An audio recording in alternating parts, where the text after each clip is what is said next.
Hello and welcome to our English news edition coming to you from Canal, Algérie. To the headlines. The President of the Republic, Abdelmajid Tebboune, receives a phone call from his Palestinian counterpart, Mahmoud Abbas, during which he hails the efforts made by Algeria to unify the Palestinian factions at the Algiers Reconciliation Conference.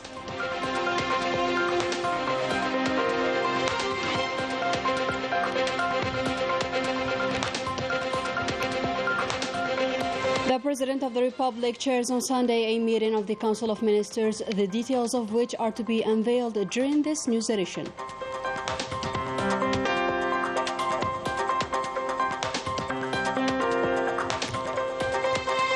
Eight days before the Arab Summit, preparations are going on in different Arab countries, which keep pinning high hopes on this major event.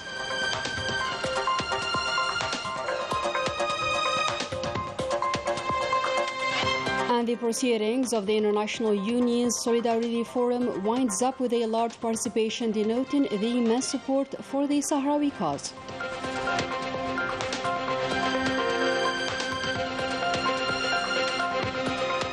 Good evening, those were the headlines. First in our news, the President of the Republic, Abdelmajid Tebboune, received a phone call from his brother, the President of Palestine, Mahmoud Abbas, during which he thanked him on his behalf and on behalf of the Palestinian people for the efforts deployed for the unification of the Palestinian factions during the Conference of the Palestinian Reconciliation held in Algiers last October 13th. For his part, the President of the Republic hailed the role of Mahmoud Abbas in the success of the inter-Palestinian reconciliation, wishing its effective achievement. The President of the Republic, Commander-in-Chief of the Armed Forces, Minister of National Defense Abdelmajid Tebboune, chaired on Sunday a meeting of the Council of Ministers, during which he issued a series of recommendations and instructions. Manal Ammari tells us more. After the opening of the session by the President of the Republic, Abdelmajid Tebboune, and the presentation of the agenda following the government's activity for the past 2 weeks by the Prime Minister, the President gave the following guidelines, instructions and commands. Concerning the conditions and modalities for practicing the activities of new vehicles agents, issuing a specifications register for the activity of importing agents for new vehicles within a week, and ending old practices that exhausted citizens and the public treasury, separating between the activity of importing agents and manufacturers, and moving towards a mechanical industry that uses modern technologies. Regarding industrial zones, the head of state tasked the government to take into account the following directives: the Interior Minister's order for the immediate creation of a technical card on the status of all industrial zones in all provinces in terms of activities and real estate ownership, the creation of job openings to move the national economy and bring real productive investments, the establishment of activity areas in all municipalities for the benefit of the youth and small professionals to soak up unemployment. He also emphasized that they're thinking of a new and deep restructuring that will help advance the national economy, in which the state accompanies and supports innovators with new ideas. Regarding the review of measures related to the unemployment allowance, the President ordered for the continuation of the policy of supporting young university and vocational institution graduates through this grant as they continue their search for employment. He also put great emphasis on fraud cases. As for the project of the Algerian, Qatari and German hospital, the President affirmed that the aim of building this medical edifice is to take care of most medical conditions and surgeries without going abroad, and the establishment of specialized hospitals in emergency cases as an experience before their generalization. Regarding the Judicial Basic Draft Bill, which will be reviewed and presented in future meetings of the Council of Ministers, will take into account the necessity of providing conditions for further advancement of justice, namely through training and promotion, based on the judges' experiences and expertise, taking better care of judges, especially by reviewing their salaries, housing and family conditions. Concerning the draft law on the exercise of trade union rights and the prevention and settlement of collective labor disputes, the President directed the government of taking the following observations, which will be discussed in future meetings, particularly Algeria's transformations, which require a new organization of trade unions, which guarantees the users' rights and duties and protecting society's interests, in addition to the inclusion of sensitive sectors which do not permit strikes. As for the program of celebrations commemorating the National Liberation Revolution, the President confirmed that the goal of commemorating this anniversary is to instill the dimensions of sacrifices in the youth. He also urged the government to give these celebrations a special importance. The Interior Minister ordered governors and local executives to strictly respect the day reserved for receiving citizens once a week, reinvigorating the role of the Citizens Register of Concerns in public institutions, departments and bodies across the national territory, and the immediate remediation of a few shortcomings through educational institutions related to food and transportation. At the end of the meeting, the Council of Ministers approved decrees related to the appointment of senior positions in the state. In other news, the Minister of Foreign Affairs and National Community Abroad, Ramtal Mamra, received his Yemeni counterpart Ahmed bin Al-Aoud bin Mubarak, now on a visit to Algeria. The meeting was enlarged to include the two delegations. It centered on bilateral relations and other Arab files ahead of the upcoming Arab Summit.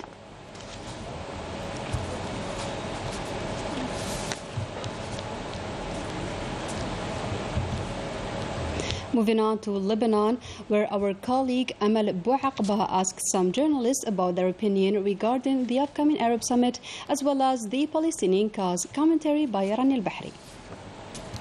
The Arab Summit of Algiers is the summit of many opportunities to be seized by the member countries of the Arab League on both political and security levels. For political personalities met in Lebanon, Algeria is well placed to play a leading role in the region. The Arab countries are called upon to seize this historic opportunity to renew solid relations and constitute a regional force. Algeria can play a leading role in the region. This summit must be a new beginning for the Arab League. From my personal experience, I can see that Algeria can play a major role to bring the Arab countries to put a political strategy, how to save and keep the rights, especially in the current circumstances the world lives now. The Lebanese media relies on quality media coverage to enlighten public opinion and speak with one voice about essential projects and issues on the agenda. This Arab Summit will allow us to know more about this revolution, as well as the role of the media, which will be also important in allowing the world to know more about Algeria and re-establish the relationship between Arab countries. Algeria has great reputation between Arab countries. This allows it to play a major role in the region, particularly in favor of Palestinian cause.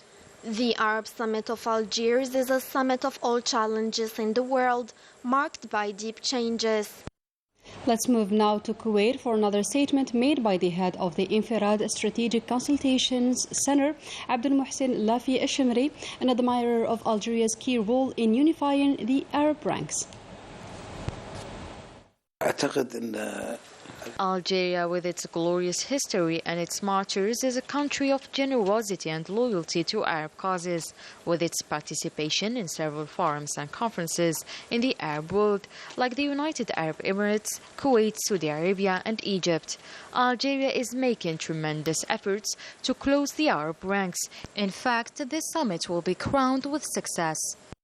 In a different context, Major General Swede Mohammed Al-Bashir, Central Director of the Military Health Services of the Ministry of National Defense, presided over on Sunday at the National School for Military Health in Algiers the opening of the 50th Medical Surgical Days of the National People's Army, the proceedings of which are held over 2 days in the presence of Major Generals, Directors of Health Units, Civil and Military Medical Specialists of Algeria and other friendly countries such as Mali, Niger and France.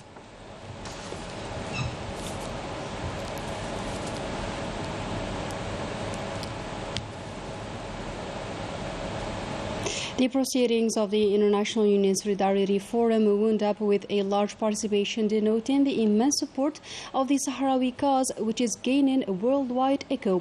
More details with Sabrin Taferganit. Numerous delegations were present in the International Trade Unions Forum of Solidarity with the Sahrawi people held in Userd in the refugee camps with the aim to support the Western Saharan cause and the fight of its people for liberty. It must be mentioned that Sahrawi workers are enduring bad treatment and abuses from the Moroccan occupation. Sahrawi people are determined to snatch their liberty in order to live in dignity in their lands. I would like to mention another fact. Our resources are being looted and taken to some regions in the world. I'm asking every worker to stop dealing with any company and country that contributes in this looting.